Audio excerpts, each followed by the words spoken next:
vai. Karina Manari está chegando e faz um balanço para a gente desse final de semana. Karina Manari, muito bom dia para você. Bem-vinda ao nosso SC no Ar. Bom dia, Márcia. Bom dia a todos os que nos acompanham. Fim de semana muito agitado, inclusive aquela reportagem da Carol Carvalho de que a BR-101 pode estar interditada. Teve interdição, inclusive, na ponte, Márcia, que atrapalhou um pouquinho as convenções aí. Fecharam 2 pistas da ponte no sábado à tarde e 15 ônibus lá da coligação do União Brasil ficaram trancados, ônibus que vinham aí da região sul do estado. Da região sul não, né? Do interior, de todo o interior do estado. Mas a convenção tocou a convenção mesmo assim, mas era um assunto lá dentro da convenção do União Brasil, esses ônibus trancados no trânsito em Florianópolis no sábado à tarde. Teve até especulação que foi de propósito, né? A gente não pode afirmar isso de jeito nenhum, Márcia. Foi um recapeamento na pista, né? Inclusive já tinha matéria um dia antes avisando aí que as 2 pistas estariam interditadas.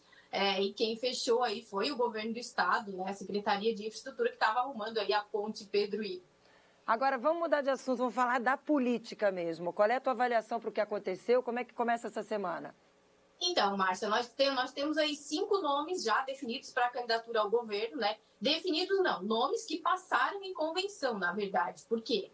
Porque a convenção, ela acontece, mas a maioria dos partidos, eles deixam essa ata em aberto. E a executiva do partido, ela tem a prerrogativa de possibilitar novas mudanças. Então, o cenário já está bem encaminhado, mas ainda não está definido, né? Por quê? Porque tem alguns ajustes que precisam ser feitos. Por exemplo, nós vimos agora aí na matéria que o Podemos vai definir um candidato ao Senado. Ali na coligação do governador Moisés, o MDB, ele definiu 2 nomes. O candidato Udo Deller para vice e o Celso Maldaner para o Senado. E aí tem que ver como é que vai ser essa acomodação aí na coligação do governador Moisés. Será que o MDB vai abrir mão do Senado para o Podemos? São ajustes que vão sendo feitos. E aí também já se conclui que é mais difícil ainda o PSDB estar nessa composição com o governador Moisés.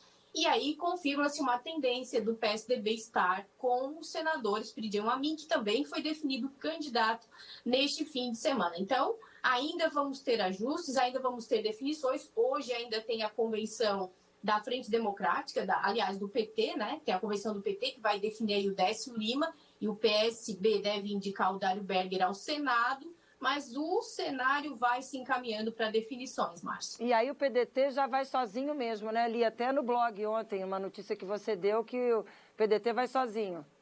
Isso nós conversamos ontem à noite com o presidente do PDT, o Manuel Dias, porque antes de passar informações para os nossos telespectadores e para quem acompanha o blog, a gente sempre confirma, sempre busca aquilo que é mais preciso, né, Márcia? E eu consegui conversar ontem com o Manuel Dias, porque o ex-deputado Jorge Boeira tinha me dito que tudo estava na mão do Manuel Dias. E ele me afirmou que as conversas com a frente estão encerradas e que o PDT realmente pretende ter um candidato ao governo, no caso, Jorge Boeira, e quer indicar uma mulher como vice. Ele não me disse quem, mas falou que isso vai ser tratado na reunião da executiva na terça-feira. E o MDB, hein? Como é que fica depois do que aconteceu no final de semana? Bom, o MDB teve aquele clima de disputa acirradíssima lá na convenção, Márcia, mas nós percebemos que tinha muita torcida para o Antídio Lunelli. Quem chegou lá na convenção já apostava que o Antídio ganharia, porque a torcida era toda a favor do Antídio, inclusive o Udo Deller chegou a ser vaiado quando ele entrou lá no plenário. Só que na hora de colocar o time em campo, o time do Antídio não apareceu.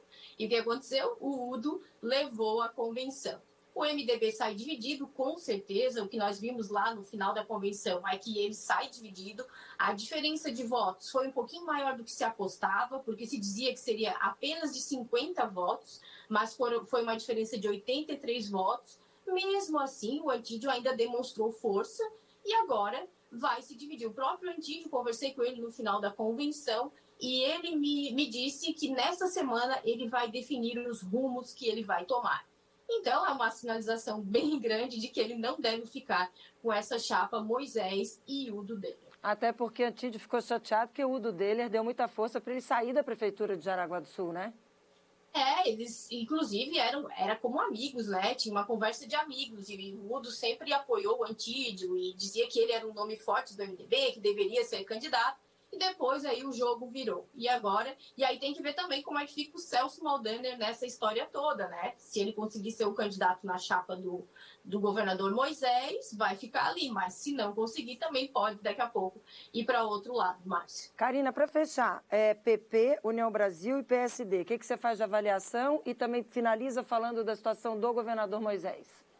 Então, eu percebi que todas as convenções que aconteceram neste fim de semana foram de muita empolgação. Parece que a militância voltou a ficar empolgada, inclusive no PP, porque apesar de o senador Espiridião Amin ser um velho nome da política, 1.000 pessoas mais ou menos na convenção, gente jovem, gente empolgada com a candidatura dele.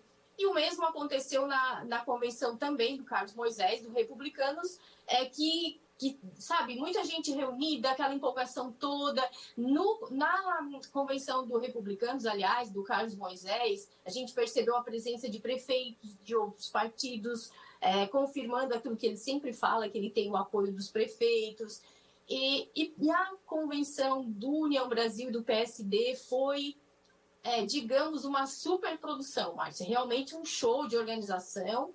E se consolidou lá na convenção aquilo que o ex-prefeito Jean Loureiro havia antecipado, que foi um dos maiores eventos políticos realmente de Santa Catarina na questão de organização, de presença de público, telão de LED, sala de imprensa impecável, muito organizada, e parece que deu um tom aí do que vai ser a campanha do Jean Loureiro, que a gente percebe é uma campanha muito planejada. Eu acho que as convenções tiveram aí um raio-x do que vai ser cada campanha, inclusive pelos discursos, né?